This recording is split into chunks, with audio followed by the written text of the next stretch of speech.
Capítulo 6, parte 2 da vida espírita, tópico: as relações do além-túmulo. Perguntas de 274 a 290. Pergunta 274. Da existência de diferentes ordens de espíritos, resulta para estes alguma hierarquia de poderes? Há entre eles subordinação e autoridade? Resposta: muito grande. Os espíritos têm uns aos outros a autoridade correspondente ao grau de superioridade que hajam alcançado.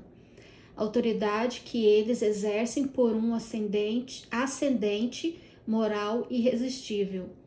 Questão A. Podem os espíritos inferiores subtrair-se à autoridade dos que lhes são superiores?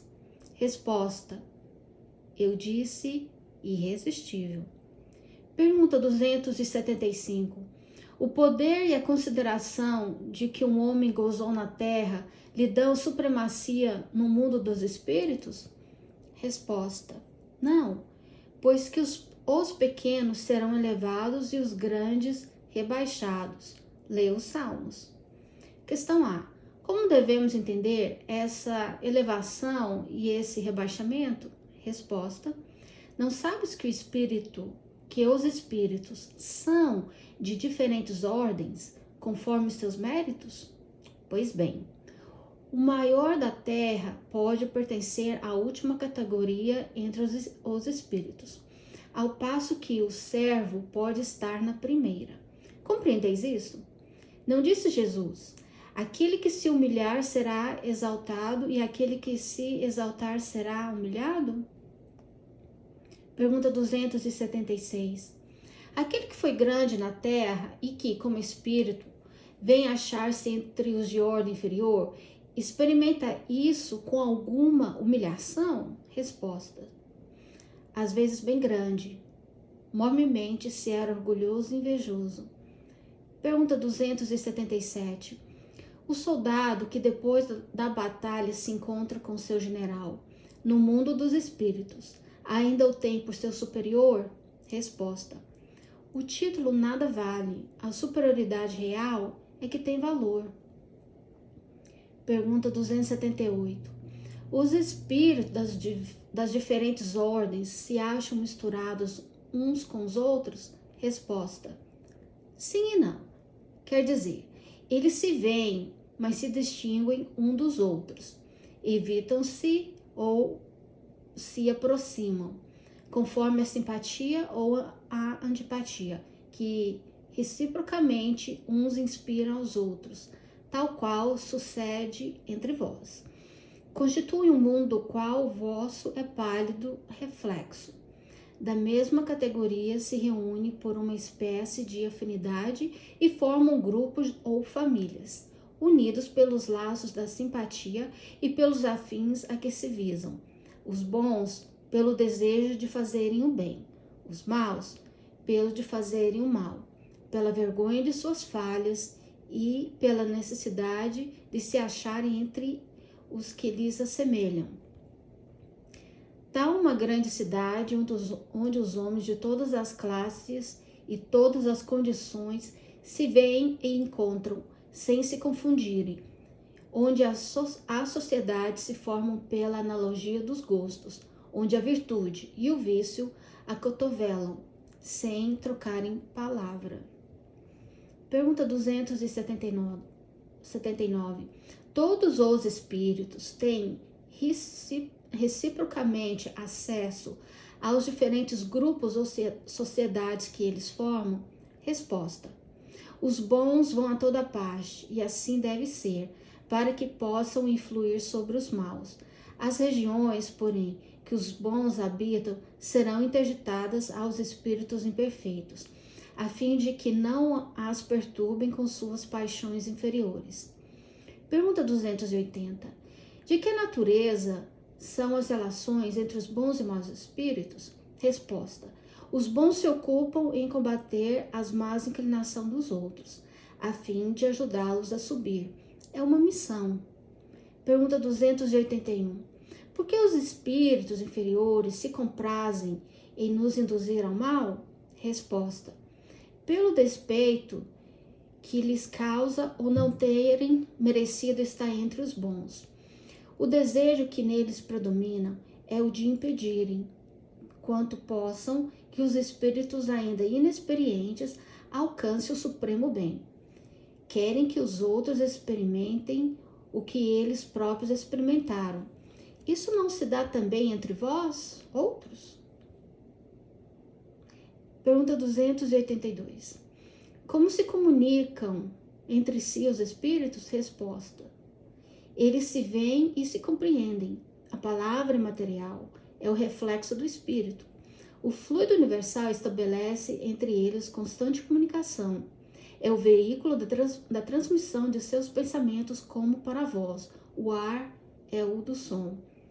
É uma espécie de telégrafo universal que liga todos os mundos e permite que os espíritos se correspondam de um mundo a outro. 283. Podem os espíritos reciprocamente dissimular seus pensamentos? Podem ocultar-se um dos outros? Resposta: não. Para os espíritos, tudo é patente, sobretudo para os perfeitos. Podem afastar-se um dos outros, mas sempre se veem. Isto, porém, não constitui regra absoluta, porquanto certos espíritos podem muito bem tornar-se invisíveis a outros espíritos, se julgarem útil fazê-lo. Pergunta 284. Como podem os espíritos, não tendo corpo, comprovar suas individualidades e distinguir-se dos outros seres espirituais que o rodeiam? Resposta: comprovam suas individualidades pelo perispírito, que os torna distinguíveis uns aos outros, como faz o corpo entre os homens. Pergunta 285. Os espíritos se reconhecem por terem coabitado a terra. O outro reconhece o pai, o amigo reconhece o filho? Resposta: perfeitamente e assim de geração em geração. Questão A. Como é que os que se conhecem na Terra se reconhecem no mundo dos espíritos? Resposta: vemos a nossa prática pretérita e lemos nela como um livro, tendo a dos nossos amigos e dos nossos inimigos. Aí vemos a passagem deles da vida corporal à outra. Pergunta 286.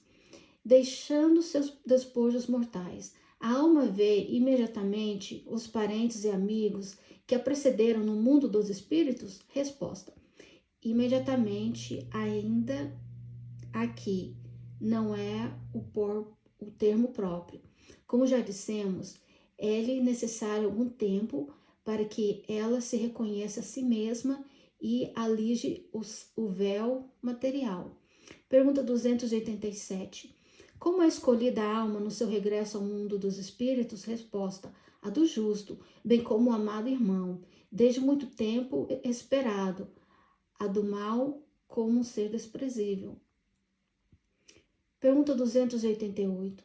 Que sentimento desperta nos espíritos impuros a chegada entre eles de outro espírito mau? Resposta: os maus ficam satisfeitos quando veem seres que lhe assemelham e privados também da infinita ventura, na qual na terra tem um tratante entre seus iguais. Pergunta 289. Nossos parentes e amigos costumam vir-nos ao encontro quando deixamos a terra? Resposta: sim. Os espíritos vão ao encontro da alma a quem são afeiçoados.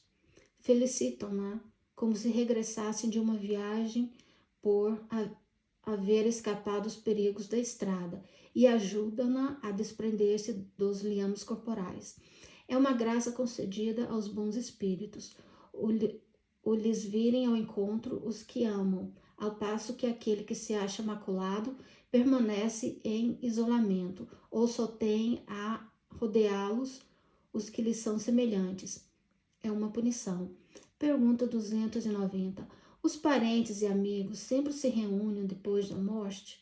Resposta: depende isso da elevação deles e do caminho que seguem, procurando progredir. Se um está mais adiantado e caminha mais depressa do que o outro, não podem os dois conservar-se juntos. Ver-se-ão de tempos a tempos, mas não estarão reunidos para sempre, senão quando puderem caminhar lado a lado, ou quando se houverem igualado na perfeição.